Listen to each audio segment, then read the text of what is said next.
Okay, so we've looked at a lot of things about the operating system, and one critical aspect which we have not covered so far is the aspect of storage and file systems, right? So why do we essentially need this? Essentially, uh, your entire kernel comprising which gets loaded into your system at the time of boot by something like the bootloader would be essentially stored in a secondary storage device. In addition to that, the the operating system also needs to access various files which are present in a persistent storage. For that, we have something known as the file system, right? So in this series of videos, we'll get into the details of storage and file systems. We'll keep it superficial and just cover the basic storage, that is what is present in hard disks. So besides hard disk, there are other storage platforms, like as many of us know. So there are the flash drives, which are becoming increasingly popular, especially in mobile devices. And you also have the tape drives, which are much more older, but still used these days when a large amount of data or files needs to be essentially stored, right? Another popular storage device is called the SSD. What's it called? Yeah, another popular storage device are the USBs, the CD-ROMs, and so on. So in this class, we'll restrict ourselves to the hard disk, the magnetic hard disk, but a lot of what we essentially study, especially at the higher level of abstraction, that is at the file system, would apply to all kinds of storage devices. Okay, so when you actually talk about storage, and from an operating system's perspective, we always couple it very closely with the file system. And when we talk about the file system, there are essentially two aspects or two views that is generally discussed. One is the hardware view, where more about the mechanical aspects or the physics aspects about how data is stored and retrieved from these devices like CD-ROMs or magnetic disks or USB drives or SD cards. So this is what is essentially important for us. We would require device drivers within the operating system, which would be able to communicate with each of these devices and be able to use these devices to store or retrieve data.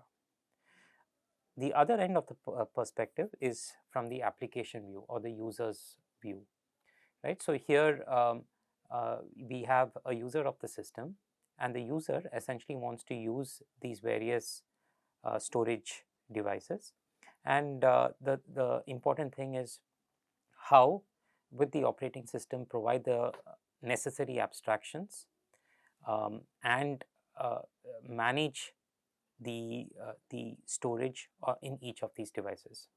So to critical among the application view are the system calls, as many of us are aware of, such as the open system call or the read write, fseek system call, and so on. So these system calls provide a handle from the application to use the operating system features, which are then directed to one of these different storage classes, right? Other aspects include the aspect of protection and the read write execute attributes. So protection essentially involves how if the files are encrypted, for instance, or there is a hash that is essentially present with each file stored in the hard disk, which essentially would give you a notion of whether the file is tampered with. Right, the read write execute permissions which are associated with each file would also provide some kind of permissions, some kind of access policies to the files present in the file system, right? Another thing which we, at least from a user's perspective, which one would think of when dealing with the file system, is the look and feel, right? So there is a hierarchy of files starting from the root file system, and then there are various subdirectories and so on. Each subdirectory would have its own permissions and its own attributes. Some may be encrypted, some may not be, and so on. Okay, so what we are essentially going to do is start with the hardware view of the file system, specifically focusing on magnetic hard disks. So that would be the next thing we would essentially talk about. So we speak about the magnetic hard disk because when we discuss typical laptops or desktops these days, and for many servers as well, the most common secondary storage device are the magnetic disks. Now they are utilized because first, it's highly dense, which means that within a small per unit area there is a huge amount of data that can be essentially stored efficiently. And second, the transfer rates are quite efficient, which means that the time taken to transfer data from the hard disk to the processor or the processor and the main memory is reasonable. It's not the best that is present, but for the cost, it essentially is a good bargain. The third aspect is, of course, the cost. So magnetic disks are not too efficient, are not too expensive compared to the more um, um, expensive alternatives. It also permits uh, rewriting and things like that, which reading and rewriting multiple times, which is very critical, especially from the operating system, where the amount of resources present in the secondary storage device has to be used efficiently. So I'm sure that many of you have essentially seen what a hard disk looks like, but the internal view is what we'll essentially going to be studied today. So internally, if you open out your hard disk, yeah, if you open out the hard disk, you would actually see something like this. So there are several platters, which are essentially these circular disks present, very much like the CD-ROM, and you would have multiple of such platters. Each platter is essentially coated both in the top side as well as the bottom side with magnetic material. Now the charge on these magnetic materials essentially determines whether a 1 is stored or a 0 is stored, right? Now reading or storing these ones and zeros on the magnetic material of the hard disk is done with the help of this read write head. A better perspective of this hard disk structure is seen in this block diagram, where you have the multiple platters and the read write head both at the top and the bottom of these platters to read or write uh, data or information onto the platters. Now important over here is that these read write heads are connected by an arm assembly and are able to move laterally. So when I say laterally, it essentially can move towards the center and away from the and towards the outer part of these platters. Another aspect to think about is another observation is the fact that the platters are connected to a spindle and essentially rotate at quite very high speeds. So typical hard disk these days would rotate at speeds of over 15,000 RPM, rotations per minute. Now, one thing to note is that since we have a single spindle here, so the rotations are essentially all connected to, or rather, all the platters are connected to the spindle, and therefore all the platters rotate at the same rate, right? At the same time, you have, as we've mentioned, you have the read write head, which could move laterally towards the center or towards the outer region of each platter. Now, going a bit more detail into the platter. Now, each platter essentially looks something like this, where you have concentric circles each concentric circle is called a track. So here, right at the outer region, you have the outer tracks, and going internally, you have the um, yeah, you have tracks.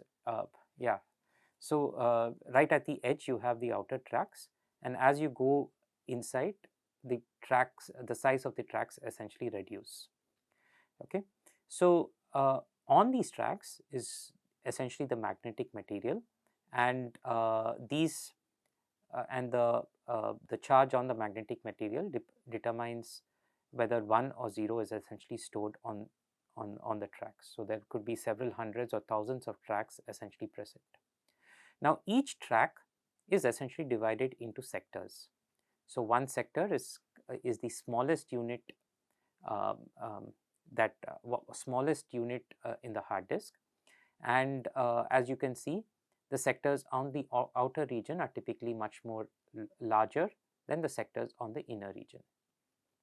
Okay, another common aspect when we talk about the magnetic disk is the aspect of cylinders. So a cylinder is essentially a set of tracks which can be accessible from a given head position, a read-write head position. So what do we mean by this? So let's say our head position is at this particular point, right? And all the head positions, because we have a common arm assembly, so all the head positions would be essentially at the same point. Now the track that it essentially covers would essentially form a set, right? So each platter, considering both the top and bottom, for a given head, a read-write head position, would essentially cover one track, right? So there would be a one track directly below the read-write head. So one track is above and one track is below, and similarly for this is true for every platter. So the set of all tracks that can be accessible from a given or rather the set of all tracks that can be accessible from a given head position is essentially called a cylinder. So as we see over here, for a given head position, we have this particular track which is accessible by this head. For the second platter we see here, we have another track which is accessible from the second head, and so on. And this set of heads is what we call the cylinder. Okay, so how does the access essentially work, right? So what is the next? Yeah. So to understand how the access to the read or write to the data essentially works, we need a higher level perspective, right? We go through the to the processor, or rather, yeah, we go to the systems view. Now this particular slide over here shows how a typical Intel based system essentially looks like. You have multi-processors, you have 4 processors present, and these are connected to what we call as the front side bus, which is at this point. And then you have a chipset, what we call as a north bridge. And on the north bridge, you have various different peripherals. You have the memory bus, you have various devices like the PCI to PCI bridges, you have USB ports, and so on. So what is important for us is essentially 2 things over here. One is the south bridge, which is then connected to the old-fashioned hard disk controller, which is known as the ATA hard disk controllers. These days, modern systems do not use this ATA hard disk controllers anymore, but rather they use this SATA hard disk controller. So to the north bridge, you would either have you would either have a SATA disk controller present, or the north bridge would be connected to a south bridge, and the south bridge would have a hard disk ATA controller. Okay. Now, what are these hard disk controllers? So the hard disk controllers are essentially mapped as it's essentially memory mapped to the address space of the processor. So recollect, right at the beginning of the course, we studied the memory map of a processor, in which you have various peripherals such as the UART, you have um, UART, the video, the monitor memory or the video memory. You have various other peripherals like keyboards uh, and so on, which are essentially mapped at various specific addresses. So in a similar way, we have a hard disk controller, which is essentially a peripheral mapped to to certain memory locations in the processor's memory map. Now, now the processor, in order to uh, create or access the hard disk, would use those addresses which are in the memory map to essentially communicate to the SATA controller.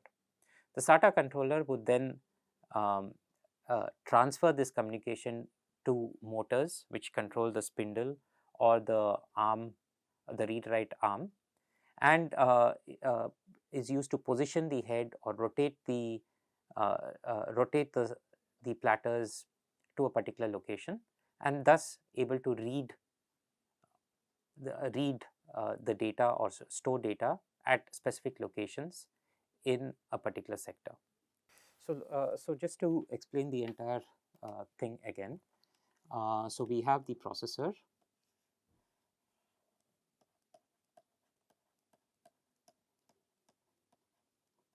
right? And to the processor, on an Intel platform, we have the North Bridge and so on. But on an embedded device, this would be essentially connected to a bus like the AXI bus. Okay, and on the bus we have the hard disk controller.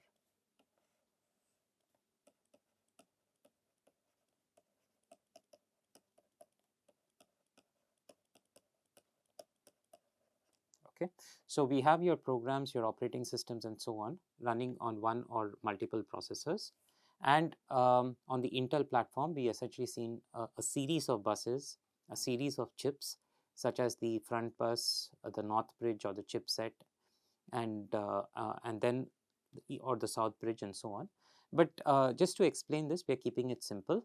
We have a processor, we have an AXI bus, and we have the hard disk controller. Now the hard disk controller essentially controls two things. It controls the ARM, which has the read-write head,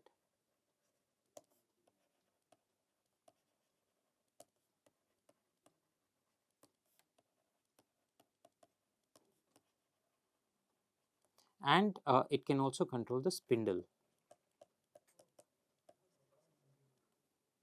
So we have the spindle, which is essentially rotating and controlling the rotation of the splatters, while the arm assembly essentially causes the lateral movement, moving towards the center of the platters or towards the edge of the platters. Now, if I essentially draw this, it would look something like this. So we have say a platter here, the center which is here, and you have multiple tracks, and you have the arm assembly and the read-write head, which essentially can move this way, forward and backward towards the center or away from the center. At the same time, you would have the platters which are essentially uh, um, rotating due to its connection to the spindle. Okay, so so this is from the hardware perspective. What happens is that the hard disk controller is mapped to certain addresses in the memory map of the processor. So recollect now that we had every processor or every system has a memory map.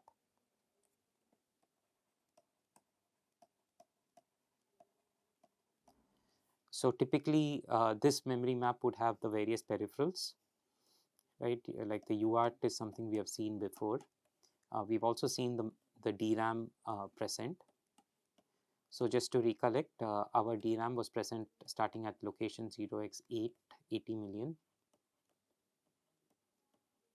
right?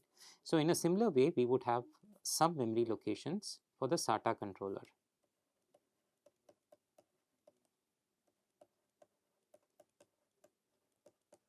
Right, or to generalize it, we have some locations which will essentially hold addresses for the hard disk controller.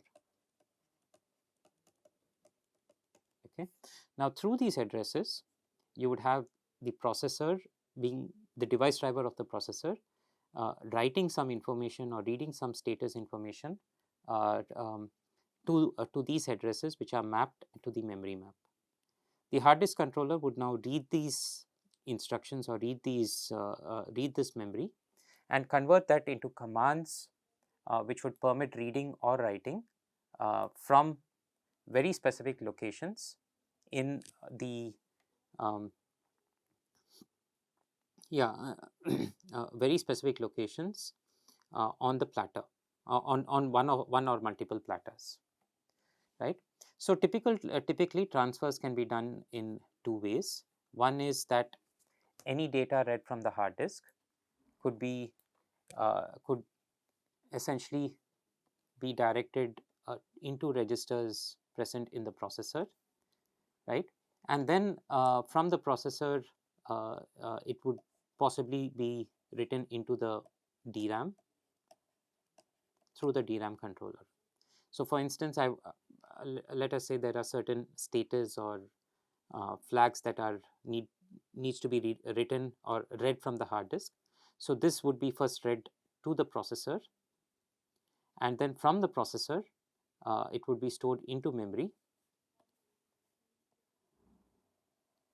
to the DRAM. So this is one way how communication between the hard disk, so between the hard disk or the platters in the hard disk and the processor is done. The second way is which is more common, especially when a large amount of data needs to be transferred to the memory, and that is with something known as a DMA or direct memory access. So in this case, the processor only initiates a request to the hard disk controller to read, let us say, 4 kilobytes, which is typically a page that is required. Now the hard disk controller then would initiate the transfer of 4 kilobyte of memory in this example from the hard disk, from one of the platters in the hard disk or one of the sectors in the hard disk, and directly to certain memory locations present in the DRAM. In such a case, the processor is completely not involved in the transfers. So the hard disk, through the hard disk controller, would now transfer the required data directly to the DRAM. So when the data transfer is complete, the hard disk controller would then send an interrupt to the processor, indicating that the data required has been copied from one or more of these platters in the hard disk to the DRAM. So this is what essentially happens during a page fault, right? So recollect that a page fault would occur when an access is made to some data, or there is an instruction that is read from a particular page, but that page is essentially not mapped into memory, right, or not present in memory. Now, how do we essentially know this? Now we know this because in the page tables for that particular process, at the specified memory address, which converts the virtual to physical address, that particular mapping, the present bit would be essentially set to 0. So this would indicate that the particular page is not present in memory and would result in a page fault.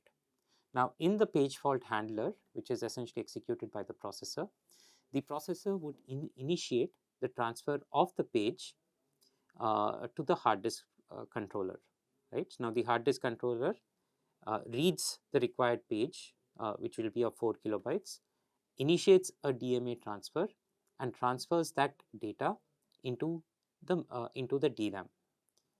So once this transfer is complete, the hard disk controller would then trigger an interrupt to the processor, which would then know that the transfer is complete and would then reservice that instruction or read the corresponding data from that page again.